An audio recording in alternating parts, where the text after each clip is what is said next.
saves our money. And EFCC say no. So and it's left for the judge to decide. Well, how can Nigerians hold their leaders accountable? Well, I think holding leaders accountable starts from the election stage. If we have a transparent process of electing the right leaders, then accountability starts from there.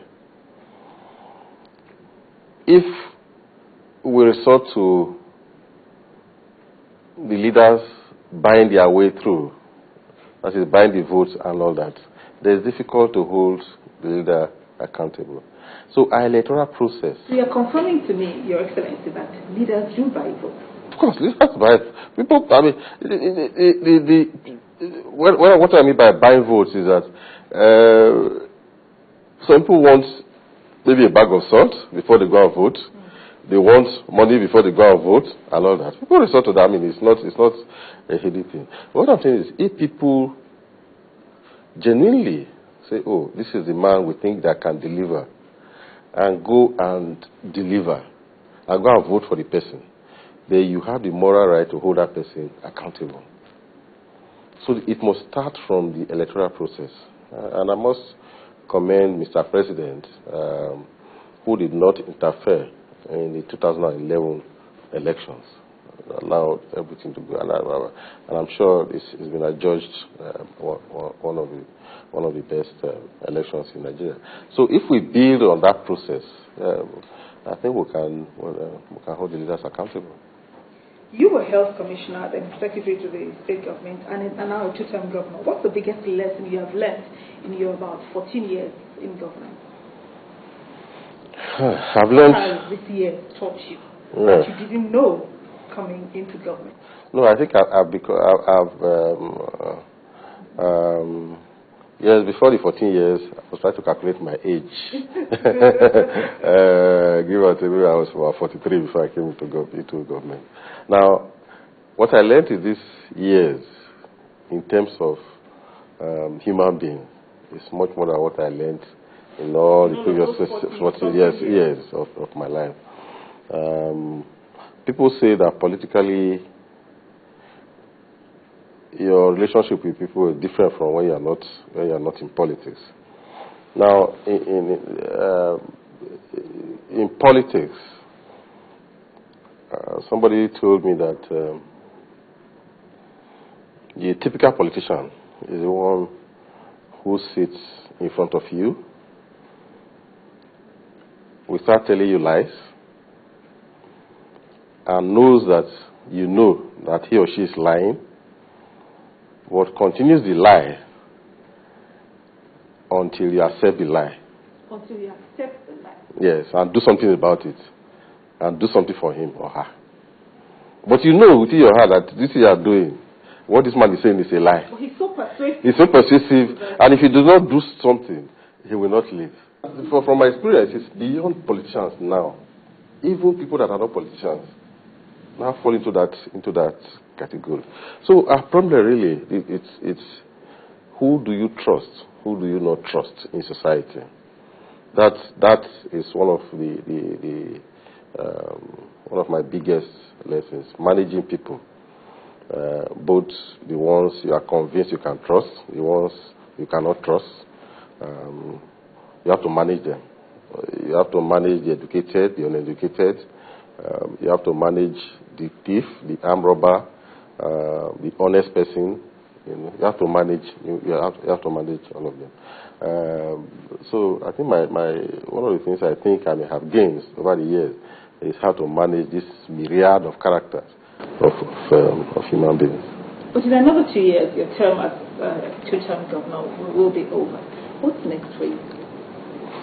What I want to do when I leave office really is to create a platform or an outfit to develop our young ones, prepare them for leadership positions. Because many of us come into leadership positions without either a mentor or some leadership training. So you just get to be appointed You probably, yes, you have your professional certificates, you'll be working professionally, and you find yourself appointed to a political position. And you have to learn on the job. But I think over the years, since this civilian administration, it has afforded Nigeria enough room for people to gain some experience from learning on the job and to be able to impart such knowledge and experience on younger ones, so they do not find themselves in situations where we find ourselves.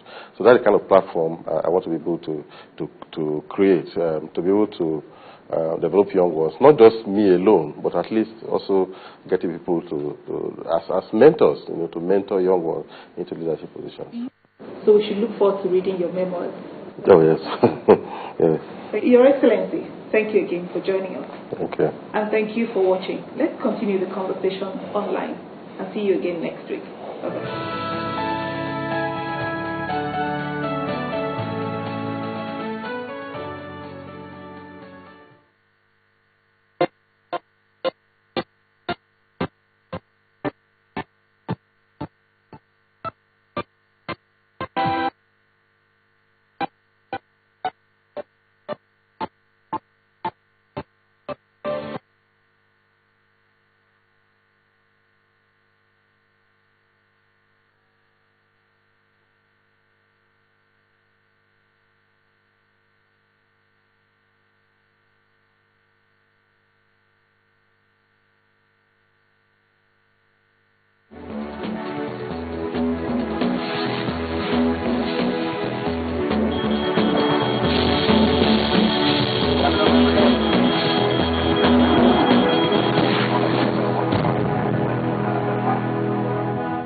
Good afternoon and welcome to News Track. I am Amarachi Ubani. And I'm Harriet Agbenyi. These are the top stories this hour. The Adamawa State Police Command says 10 people have been killed and 9 others wounded after gunmen launched a surprise attack on the market and a worship center in Jilang village of Maiha local government area of the state. The Adamawa police spokesperson, Mr. Ibrahim Mohammed, says the gunmen, who came on motorcycles, killed 6 people in the village market and 4 others in a church. Mr. Mohammed adds that police officers who rushed to Jilang village from Maiha after they were alerted of the incident could not catch up with the gunmen, who is said sneaked into neighboring Cameroon through an illegal route. And no one has yet claimed responsibility for this attack, but yesterday's attack is the second in the area in 5 months. In December last year, gunmen attacked Maiha town, sacking the divisional police station, killing 1 police officer and freeing 36 prison inmates. Over in Bayelsa State, in Nigeria's south region, gunmen have opened fire on a group of former militants, leading to a shootout that left 8 people dead. The men targeted are believed to be loyal to one of several Niger Delta militant leaders who accepted the government's amnesty in 2009. Those killed include the 37-year-old younger brother of Mr. Reuben Wilson, the leader of one former militant group. A media coordinator for the Joint Task Force in the Niger Delta, Lieutenant Colonel Onyema Nwachukwu, who confirmed the incident, says the bodies of those who died in the armed confrontation are yet to be recovered from the waters. The JTF has carried out a cordon and search operation in the community and seized several items, including 2 AK-47 rifles, 1 general-purpose machine gun, 6 AK-47 magazines, and 1 speedboat. The victims were allegedly lured into the creek and shot dead by the gunmen, suspected to be masterminds of the April 6th attack in which 12 policemen were killed. Well, now the Nigeria police says the ban on the use of tinted glasses on vehicles has to be enforced now more than ever because of current security challenges. Speaking on our breakfast show Sunrise Daily, the police public relations officer, Mr. Frank Mba, said most of the vehicles illegally bringing arms into the country and the ones used for suicide bombings have tinted glasses. I give you these facts, and they are facts that are empirically verifiable. Between December last year and now, we've intercepted about 15 vehicles at different border points, trying to bring in arms and ammunition into this country. Incidentally, 100% of all those vehicles are tinted vehicles. We have also discovered that over 90% of all the vehicles that have been used in suicide bombing recently, they are all tinted. We've also discovered that the